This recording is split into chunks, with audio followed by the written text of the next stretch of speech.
Hi students, welcome back to my channel MD happy Radhe Radheya. ಆತ್ಮೀಯ ಪ್ರಥಮ PUC ವಿದ್ಯಾರ್ಥಿಗಳೇ, ನಿಮಗೆ ಫಸ್ಟ್ ಕ್ವಾರ್ಟರ್ಲಿ ಟೆಸ್ಟ್ ಅಂದರೆ ಆಗಸ್ಟ್ ತಿಂಗಳಲ್ಲಿ ನಡೆಯುವಂಥ ಪ್ರಥಮ ತ್ರೈಮಾಸಿಕ ಪರೀಕ್ಷೆ ಅದು ಅಂತ ಹೇಳ್ತೀವಿ. ಇದು ಒಂದು 2025ರಲ್ಲಿ ನಡೆದಿರುವಂಥ ಒಂದು ಪರೀಕ್ಷೆ. ಸೊ ವ್ಯವಹಾರ ಅಧ್ಯಯನಕ್ಕೆ ಸಂಬಂಧಿಸಿದಂತೆ ಅಂದರೆ ಬಿಸ್ನೆಸ್ ಸ್ಟಡಿಗೆ ಸಂಬಂಧಿಸಿದಂತೆ ಕಾಮರ್ಸ್ ವಿದ್ಯಾರ್ಥಿಗಳು ಭಾಳಷ್ಟು ಕಮೆಂಟಲ್ಲಿ ಹೇಳ್ತಾ ಇದ್ರಿ, ದಯವಿಟ್ಟು ಸರ್ ನಮಗೆ ಈ ಒಂದು ಬಿಸ್ನೆಸ್ ಸ್ಟಡಿಯ ಪ್ರಥಮ ಕಿರುಪರೀಕ್ಷೆ ಒಂದು ಪ್ರಶ್ನೆ ಪತ್ರಿಕೆ ಇದೆ, ದಯವಿಟ್ಟು ಬಿಡಿ ಅಂತ ಹೇಳಿದ್ರಿ. ಸೊ ಎಲ್ಲ ವಿದ್ಯಾರ್ಥಿಗಳ ಒಂದು ಆಶಯದ ಮೇರೆಗೆ ಒಂದು ಪ್ರಶ್ನೆ ಪತ್ರಿಕೆಯನ್ನು ಮಾಡಲಾಗಿ ತೆಗೆದುಕೊಂಡು ಬಂದಿದ್ದೀನಿ. ಸೊ ಈ ಪ್ರಶ್ನೆ ಪತ್ರಿಕೆ ನಿಮಗೆ ಈ ಒಂದು ನಾಳೆ ನಡೆಯುವಂಥ ಅಂದರೆ ಇನ್ನು ಮುಂದೆ ಏನು ಯಾವ್ಯಾವ ಕಾಲೇಜುಗಳು ನಡೀತಾ ಇದೆಯಲ್ಲ ಅಲ್ಲಿ ಭಾಳಷ್ಟು ಹೆಲ್ಪ್ಫುಲ್ ಆಗ್ತದೆ ಅಂತ ಹೇಳ್ತೀನಿ. ಬನ್ನಿ ಹಾಗಾದರೆ ಪ್ರಶ್ನೆಯನ್ನು ಗಮನಿಸ್ತಾ ಇಲ್ಲಿ ನಾವು ಹೋಗೋಣ.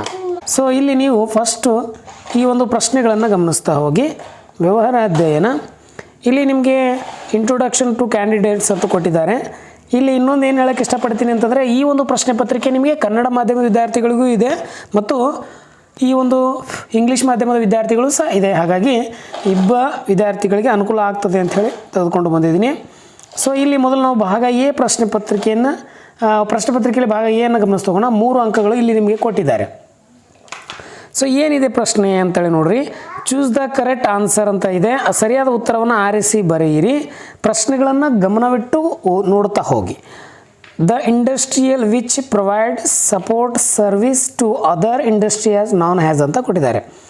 ಕೈಗಾರಿಕೆಗಳಿಗೆ ಬೆಂಬಲ ಸೇವೆಗಳನ್ನು ನೀಡುವ ಕೈಗಾರಿಕೆಗಳನ್ನ ಏನೆಂದು ಕರೀತಾರೆ ಅಂಥೇಳಿ ಇಲ್ಲಿ ಪ್ರಶ್ನೆಯನ್ನು ಕೊಟ್ಟಿದ್ದಾರೆ.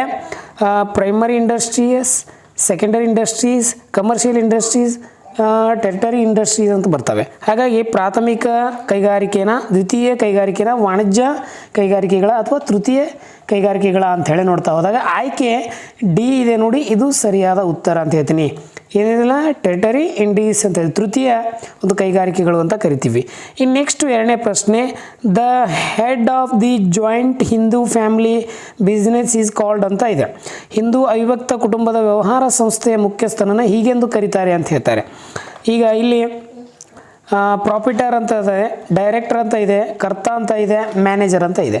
ಸೊ ಸರಿಯಾದ ಉತ್ತರ ಕರ್ತ ಆಗ್ತದೆ. ಏನ್ರಿ, ಕರ್ತ, ಇದು ಸರಿಯಾದ ಉತ್ತರ ಅಂತ ಹೇಳ್ತೀನಿ.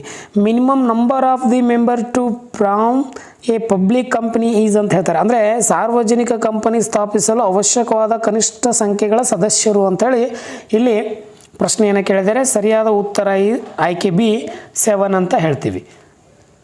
ಇನ್ನು ನಾವೀಗ ನೇರವಾಗಿ ಈ ಒಂದು ಫಿಲ್ ಇನ್ ದ ಬ್ಲ್ಯಾಂಕ್ಸ್ ಪ್ರಶ್ನೆ ಪತ್ರಿಕೆ ಭಾಗ ಕರ್ಕೊಂಡು ಹೋಗ್ತೀನಿ. ಇಲ್ಲಿ choose the appropriate word from those given in the brackets ಅಂತ ಕೊಡೋದಂದರೆ ಖಾಲಿ ಬಿಟ್ಟ ಸ್ಥಳಗಳನ್ನು ಸರಿಯಾದ ಪದಗಳಿಂದ ಆರಿಸಿ ಬರೆಯಿರಿ ಅಂತ ಹೇಳ್ತಾರೆ. 3 ಅಂಕ ಇಲ್ಲಿದೆ. ಅಲ್ಟಿಮೇಟೆಡ್, ಅನಿಯಮಿತ, ಅಬ್ಜೆಕ್ಟಿವ್ಸ್, ಉದ್ದೇಶಗಳನ್ನು, ಲಿಮಿಟೆಡ್, ನಿಯಮಿತ, ಪ್ರಾಫಿಟ್, ಲಾಭ ಅಂತ ಹೇಳ್ತೀವಿ. ಪ್ರಶ್ನೆಗಳನ್ನು ಒಂದೊಂದಾಗಿ ಇಲ್ಲಿ ನೋಡ್ತಾ ಹೋಗೋಣ. 4ನೇ ಪ್ರಶ್ನೆ, dash one of the main purpose of business is to earn income by way of ಅಂತ ಹೇಳ್ತಾರೆ. ಡ್ಯಾಶ್ ಗಳಿಸುವುದು ವ್ಯವಹಾರದ ಒಂದು ಪ್ರಮುಖ ಉದ್ದೇಶವಾಗಿದೆ ಅಂತಂದರೆ ಅದು ಉತ್ತರ ಏನು ಅಂತಂದರೆ ಲಾಭ. ಏನ್ರಿ, ಲಾಭ, ಪ್ರಾಫಿಟ್ ಅಂತ ಕರಿತೀವಿ, ಹೌದಲ್ಲ. Next, the liability to of the sole profiter is ಅಂತ ಕೇಳ್ತಾರೆ. ಏಕ ವ್ಯಕ್ತಿ ವ್ಯವಹಾರದ ಸಂಸ್ಥೆಯ ಮಾಲೀಕನು ಡ್ಯಾಶ್ ಹೊಣೆಗಾರಿಕೆಯನ್ನು ಹೊಂದಿರುತ್ತಾನೆ ಅಂಥೇಳಿ ಇಲ್ಲಿ ನಿಮಗೆ ಪ್ರಶ್ನೆಯನ್ನು ಕೊಟ್ಟಿದ್ದಾರೆ. ಸೊ ಹಾಗಾಗಿ ನೀವೇನು ಮಾಡಿ ಅಂತೇಳಿ ಕೊಟ್ಟಂಥ 4 ಆಯ್ಕೆಗಳಲ್ಲಿ ಉತ್ತರವನ್ನು ನೋಡ್ತಾ ಹೋದಾಗ ನೀವು ಇಲ್ಲಿದೆ ನೋಡಿ, ಯಾವುದು ಅಲ್ಟಿಮೇಟೆಡ್ ಅಂದರೆ ಅನಿಯಮಿತವಾಗಿರುವಂಥದ್ದು. ಯಾವುದ್ರಿ, ನಿಯಮಿತವಾಗಿರುವಂಥದ್ದು, ಇದು ಸರಿಯಾದ ಉತ್ತರ ಅಂತ ಹೇಳ್ತೀನಿ. Next, the memorandum of associated definition of the dash of company ಅಂತ ಕೊಡ್ತಾರೆ. ಮನವಿ ಪತ್ರವು ಕಂಪನಿಯ ವಿವರಿಸುವ ಒಂದು ಪ್ರಮುಖ ದಾಖಲೆಯಾಗಿದೆ ಅಂತಂದರೆ ಆಯ್ಕೆ ಏನನ್ನು ದಾಖಲಿಸ್ತದೆ ಅಂತ ಕೇಳಿದಾಗ ಅಬ್ಜೆಕ್ಟಿವ್ಸ್ ಅಂದರೆ ಉದ್ದೇಶಗಳು ಅಂತ ಹೇಳ್ತೀವಿ. ಏನ್ರಿ, ಉದ್ದೇಶಗಳನ್ನು ಅಂತ ಹೇಳ್ತೀವಿ. ಇನ್ನು ನೆಕ್ಸ್ಟು ಹೊಂದಿಸಿ ಬರೀ ನಿಮ್ಮನ್ನು ಕರ್ಕೊಂಡು ಹೋಗ್ತೀನಿ. ಪ್ರಥಮ PUC ವಿದ್ಯಾರ್ಥಿಗಳು ಪ್ರಮುಖವಾಗಿ ಗಮನಿಸುವಂಥ ವಿಷಯ ಭಾಳ ಇಂಪಾರ್ಟೆಂಟು. ಒಂದು ಸಣ್ಣ ರಿಕ್ವೆಸ್ಟ್ ಏನಪ್ಪ ಅಂತಂದರೆ, ನಮ್ಮ ಚಾನಲ್ ಇನ್ನೂ ಯಾರು ಸಬ್ಸ್ಕ್ರೈಬ್ ಆಗಿಲ್ಲ, ದಯವಿಟ್ಟು ನಮ್ಮ ಚಾನಲ್ ಸಬ್ಸ್ಕ್ರೈಬ್ ಮಾಡ್ಕೊಳ್ಳಿ ಅಂತ ಹೇಳ್ತೀನಿ. ಸೊ ಬನ್ನಿ ಈಗ ಮ್ಯಾಚ್ ದ ಫಾಲೋವಿಂಗ್ ಕ್ವಶನ್ಗಳನ್ನು ನೋಡೋಣ. ಹೊಂದಿಸಿ ಬರೆಯಿರಿ. ಅ ವಿಭಾಗ ಮತ್ತು ಬ ವಿಭಾಗ ಕೊಟ್ಟಿದ್ದಾರೆ. ಸೊ ಇಲ್ಲಿ ಮೈನಿಂಗ್ ಅಂತ ಕೊಡ್ತಾರೆ. ಗಣಿಗಾರಿಕೆ ಅಂತಂದರೆ ಏನು ಅಂತಂದರೆ ನೆಕ್ಸ್ಟ್ ನಿಮಗೆಲ್ಲ ಗೊತ್ತಿರಲಿ, ಇಲ್ಲಿ ಹೊರತೆಗೆಯುವಂತಹ ಕೈಗಾರಿಕೆ ಎಕ್ಸ್ಟ್ರಾಕ್ಟಿವ್ ಇಂಡಸ್ಟ್ರೀಸ್ ಅಂತ ಕರಿತೀವಿ. ಇನ್ನು 2013 ಏನಕ್ಕೆ ಈ ಒಂದು ಪ್ರಶ್ನೆಗೆ ಉತ್ತರವನ್ನು ನೋಡ್ತಾ ಹೋದಾಗ ಇದು ದ ಕಂಪನೀಸ್ ಆ್ಯಕ್ಟ್, ಕಂಪನಿಗಳ ಕಾಯ್ದೆ ಅಂತ ಕರಿತೀವಿ. ನೆಕ್ಸ್ಟು ಪ್ರವರ್ತನೆ, ಪ್ರಮೋಷನ್ಸ್ ಅಂತ ಕರಿತೀವಿ. ಅಂದರೆ ಇದು first stage in promotion of ಕಂಪನಿಯ ಸ್ಥಾಪನೆಯ ಮೊದಲ ಹಂತ ಅಂತ ಹೇಳ್ತೀವಿ. ಸೊ ಈ ರೀತಿ ಪ್ರಶ್ನೆಗೆ ಉತ್ತರವನ್ನು ಬಿಡಿಸ್ತಾ ಹೋಗಿ ಪ್ರಶ್ನೆಗಳು ಮರುಕಳಿಸುವಂಥ ಸಾಧ್ಯತೆಗಳು ಇರ್ತವೆ. ಮಾಡೆಲ್ ಕ್ವಶನ್ ಪೇಪರ್ ಆಗಿರೋದ್ರಿಂದ ಸ್ವಲ್ಪ ನೀವು ಇದನ್ನು ಗಮನಿಸ್ತಾ ಹೋಗಬೇಕಾಗ್ತದೆ. ಸೊ ಇನ್ನು ನೆಕ್ಸ್ಟು ಇಲ್ಲಿ ಈ ಕೆಳಗಿನ ಪ್ರಶ್ನೆಗಳಿಗೆ ಒಂದು ಪದ ಅಥವಾ ಒಂದು ವಾಕ್ಯದಲ್ಲಿ ಉತ್ತರಿಸಿ ಅಂತ ಕೊಟ್ಟಿದ್ದಾರೆ. Answer the following questions in 1 word or 1 sentence each. 3 ಅಂಕಗಳಿಗೆ ಇಟ್ಟಿದ್ದಾರೆ. ಸೊ ಹಾಗಾಗಿ ಒಂದನೇದನ್ನು ನೋಡ್ಕೊತೇವೆ. State any one type of economic activities ಅಂತ ಕೇಳ್ತಾರೆ. ಈ ಒಂದು ಯಾವುದಾದ್ರೂ ಒಂದು ಪ್ರಕಾರದ ಆರ್ಥಿಕ ಚಟುವಟಿಕೆಗಳನ್ನು ತಿಳಿಸಿ ಅಂತ ಹೇಳ್ತಾರೆ. ಅಂದರೆ ಈಗ ನಾವು ಭಾಳಷ್ಟು ಚಟುವಟಿಕೆಗಳನ್ನು ನೋಡ್ತೀವಿ. ಅದರಲ್ಲಿ ಒಂದನೇದು ಪ್ರಾಥಮಿಕ ಚಟುವಟಿಕೆ ಅಂತಲೂ ಕರಿಬೋದು ನಾವು. ಎರಡನೇದು ದ್ವಿತೀಯ ಚಟುವಟಿಕೆಗಳು, ತೃತೀಯ ಚಟುವಟಿಕೆಗಳು ಬರ್ತವೆ. ಇಲ್ಲಿ ಏನೇನು ಬರ್ತವೆ ಅಂತಂದರೆ ಪ್ರಥಮದಲ್ಲಿ ಕೃಷಿ ಬರ್ತದೆ, ಎರಡನೇದ್ದು ಬಟ್ಟೆ, ಮೂರನೇದ್ದು ಬ್ಯಾಂಕಿಂಗು, ಸೇವೆಗಳಿಗೆ ಸಂಬಂಧಿಸಿರುವಂಥದ್ದು. Next give the meaning of sole proprietorship ಅಂತ ಹೇಳ್ತಾರೆ. ಹಾಗಾಗಿ ಏಕ ವ್ಯಕ್ತಿ ಮಾಲೀಕತ್ವದ ಅರ್ಥವನ್ನು ನೀಡಿರಿ ಅಂತ ಹೇಳ್ತಾರೆ. ಸೊ ಹಾಗಾಗಿ ಒಬ್ಬ ವ್ಯಕ್ತಿಯ ಒಡೆತನದಲ್ಲಿರುವ ಮತ್ತು ನಡೆಸುವ ಸರಳ ವ್ಯವಹಾರವನ್ನು ನಾವು ಏಕ ಮಾಲೀಕತ್ವ ಅಂತ ಕರಿತೀವಿ. ಇನ್ನು 1 ಅಂಕದ 10ನೇ ಪ್ರಶ್ನೆ ನೋಡಿ. ಯಾವುದಾದ್ರೂ ಕಂಪನಿಯ ಜನನ ಪ್ರಮಾಣ ಪತ್ರದ ಒಂದು ಡ್ಯಾಶ್ ಅಂತ ಕರೀತಾರೆ ಅಂತ ಹೇಳ್ತಾರೆ. ಅಂದರೆ ಯಾವುದನ್ನು ಕಂಪನಿಯ ಜನನ ಪ್ರಮಾಣ ಪತ್ರ ಅಂತ ಕರೀತಾರೆ. ಹಾಗಾದರೆ ಉತ್ತರ ಸಂಸ್ಥಾಪನಾ ಅಂತ ಕರಿತೀವಿ. ಏನ್ರಿ ಸಂಸ್ಥಾಪನಾ ಪ್ರಮಾಣ ಪತ್ರ. ಇದನ್ನು ಕಂಪನಿಯ ಜನನ ಪ್ರಮಾಣ ಪತ್ರ ಅಂತ ಕರೀತಾರೆ. ಏನಂತ ಕರೀತಾರೆ ರೀ? ಕಂಪನಿಯ ಜನನ ಪ್ರಮಾಣ ಪತ್ರ ಅಂತ ಕರೀತಾರೆ. ಸೊ ಇಲ್ಲಿ ಪ್ರಶ್ನೆಗಳನ್ನು ನೋಡಿ, ಭಾಗ ಬಿ ಅಲ್ಲಿ ಪ್ರಶ್ನೆಗಳನ್ನು ಏನು ಕೊಟ್ಟಿದ್ದಾರೆ ನೋಡಿ. Answer any 4 of the following questions in 2 or 3 sentence. ಕೆಳಗಿನ ಯಾವುದಾದ್ರೂ ಪ್ರಶ್ನೆ 4 ಪ್ರಶ್ನೆಗಳಿಗೆ 2-3 ವಾಕ್ಯದಲ್ಲಿ ಉತ್ತರಿಸಿ. What is the business? ವ್ಯವಹಾರ ಎಂದರೇನು? ಭಾಳ ಸರಿ ಪ್ರಶ್ನೆ ಕೇಳಿದ್ದಾನೆ. ಏನೇನು? Maintain any 2 of the cashews of business risk. ವ್ಯವಹಾರದ ನಷ್ಟ ಭಯದ ಯಾವುದಾದ್ರೂ 2 ಕಾರಣಗಳನ್ನು ತಿಳಿಸಿ. Define A joint stock company. ಕೂಡು ಬಂಡವಾಳ ಕಂಪನಿಯ ವ್ಯಾಖ್ಯಾನಿಸಿ ಅಂತ ಹೇಳ್ತಾರೆ. ಪ್ರಶ್ನೆಗಳು ನೋಡಿರಿ ನೀವು. State any 2 types of partners ಅಂತ ಹೇಳ್ತಾರೆ. ಯಾವುದಾದ್ರೂ 2 ವಿವಿಧ ಪಾಲುದಾರಗಳನ್ನು ಅಂದರೆ ಪಾಲುದಾರರನ್ನು ಹೆಸರಿಸಿ ಅಂತಾರೆ. State any 2 of the features of cooperative society. ಸಹಕಾರ ಸಂಘಗಳ ಯಾವುದಾದ್ರೂ 2 ಲಕ್ಷಣಗಳನ್ನು ತಿಳಿಸಿ. ನೇಮ್ ಆಫ್ ದ 2 ಕ್ಯಾಜುವಲ್ಸ್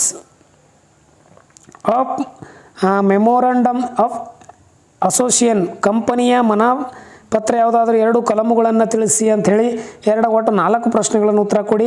ಇನ್ನು ನೆಕ್ಸ್ಟು ನಿಮಗೆ ಇಲ್ಲಿ ಪಾರ್ಟ್ ಸಿ ಅಲ್ಲಿ 12 ಅಂಕಗಳಿಗೆ ಸಂಬಂಧಪಟ್ಟಂತೆ any answer 3 one of the following questions ಅಂತ ಹೇಳ್ತಾರೆ. ಕೆಳಗಿನ ಯಾವುದಾದ್ರೂ 3 ಪ್ರಶ್ನೆಗಳು ಉತ್ತರಿಸಿ.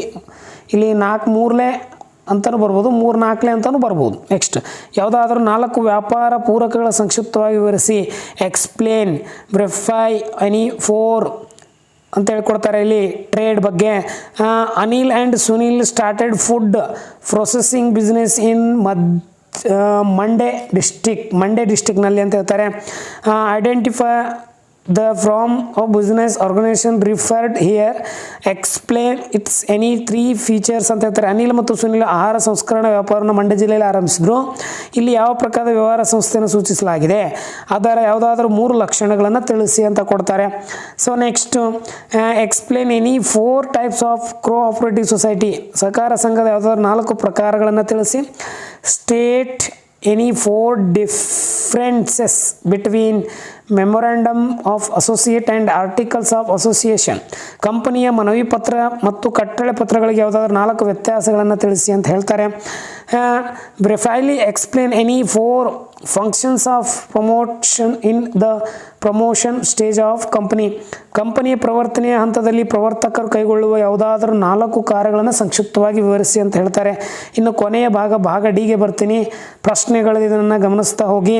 Answer one of the following questions in 20 or 25 sentence each ಅಂತ ಕೊಡ್ತಾರೆ. ಕೆಳಗಿನ ಯಾವುದಾದ್ರೂ ಒಂದು ಪ್ರಶ್ನೆಗೆ 20 ರಿಂದ 25 ವಾಕ್ಯಗಳಲ್ಲಿ ಉತ್ತರಿಸಿ. Explain difference types of industry with examples ಅಂತ ಹೇಳ್ತಾರೆ. ವಿವಿಧ ಪ್ರಕಾರದ ಕೈಗಾರಿಕೆಗಳನ್ನು ಉದಾಹರಣೆಯೊಂದಿಗೆ ವಿವರಿಸಿ. Explain any 4 merits and any 4 demerits of sole proprietorship of business organisation. ಏಕಮಾಲಿಕತ್ವದ ಪ್ರಕಾರ ವ್ಯವಹಾರ ಸಂಘಟನೆ ಯಾವುದಾದ್ರೂ 4 ಅನುಕೂಲತೆಗಳು ಮತ್ತು 4 ಮಿತಿಗಳನ್ನು ತಿಳಿಸಿ ಅಂತ ಹೇಳ್ತಾರೆ. ಸೊ ಇದನ್ನು ನಿಮ್ಮ ಒಂದು ಕಿರು ಪರೀಕ್ಷೆಗೂ ಹೆಲ್ಪ್ ಆಗ್ತದೆ, ಮಿಡ್ ಟರ್ಮ್ ಎಕ್ಸಾಮ್ಗೆ ಸಹ ಹೆಲ್ಪ್ ಆಗುವಂಥ ಸಾಧ್ಯತೆ ಇರೋದ್ರಿಂದ ಭಾಳ ಹೆಲ್ಪ್ಫುಲ್ ಆಗ್ತದೆ ಅಂತ ಈ ವಿಡಿಯೋನ ತೆಗೆದುಕೊಂಡಿದ್ದೀನಿ. ವಿಡಿಯೋ ಇಷ್ಟ ಆದರೆ ಒಂದು ಲೈಕ್ ಕೊಡಿ, ನಿಮ್ಮ ಸ್ನೇಹಿತರಿಗೆ ಶೇರ್ ಮಾಡಿ, ಕಮೆಂಟಲ್ಲಿ ನಿಮ್ಮ ಅನಿಸಿಕೆಯನ್ನು ತಿಳಿಸಿ ಅಂತ ಹೇಳ್ತಾ ಈ ವಿಡಿಯೋನ ಇಲ್ಲೇ ಕೊನೆಗೊಳಿಸ್ತೀನಿ. ಸೊ ಎಲ್ರಿಗೂ ಧನ್ಯವಾದಗಳು. ರಾಧೆ ರಾಧೇಯ.